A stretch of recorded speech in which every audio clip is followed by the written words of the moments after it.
A chemical spill site near the north of Baldwin County community of Perdido, Alabama, has been officially removed from the country's most polluted sites more than 50 years after a train derailment contaminated the local groundwater with benzene.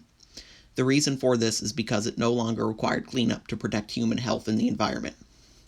The site had been on the Superfund since 1983, but the derailment that caused the pollution occurred in 1965.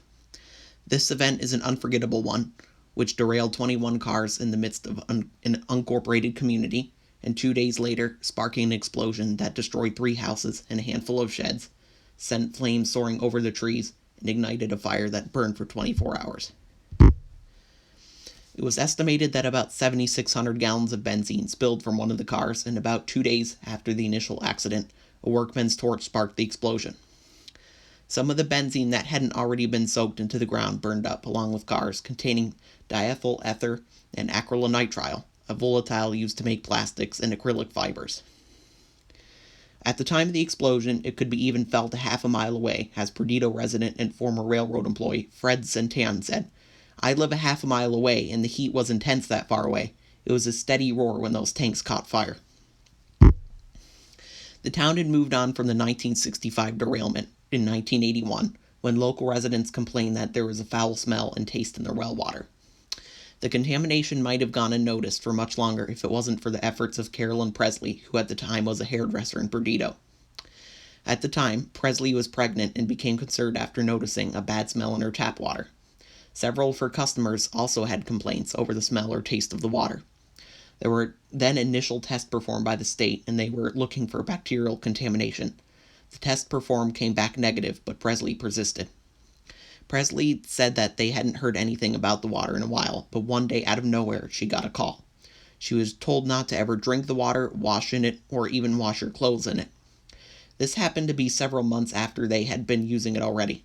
And following this, she and all other local residents had to go to the post office where the National Guard set up water tanks so people could use safe water. The authorities determined the source of the problem after Presley went door to door collecting water samples to prove that there was an issue with the water. Tests performed by the state in 1982 showed that the residents' well water contained levels of benzene, a known human carcinogen that was thousands of times higher than the recommended level for drinking water. No amount of benzene is safe for humans to intake, but the cleanup target for EPA was to reduce benzene in the aquifer to 5 parts per billion. Some initial tests showed levels as high as 28,000 parts per billion. The railroad agreed to a settlement that paid as much as $30,000 to the residents who experienced the worst contamination. L&N also connected affected homes to the nearby Atmore water system in 1983 and funded with the benzene treatment operations, which went on for several years. Presley received $200 from the settlement. Once the Perdido residents had been provided with safe water, work began to treat the approximately 67.5 million gallons of water in the underground aquifer contaminated by the benzene.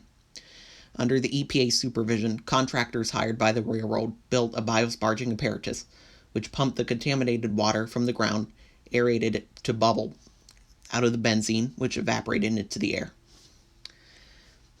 The treated water was then either pumped back into the aquifer or into nearby Perdido Creek, as the creek was being pumped out and treated faster than it could be reabsorbed into the groundwater. The crews also created biosparge wells, where compressed oxygen was injected into the aquifer itself to encourage the growth of bacteria that would help break down the benzene. Treatment operations at the site were being done from 1992 to 2006. By 2007, all but 5 monitoring wells at the site showed benzene levels below the cleanup threshold of 5 parts per billion.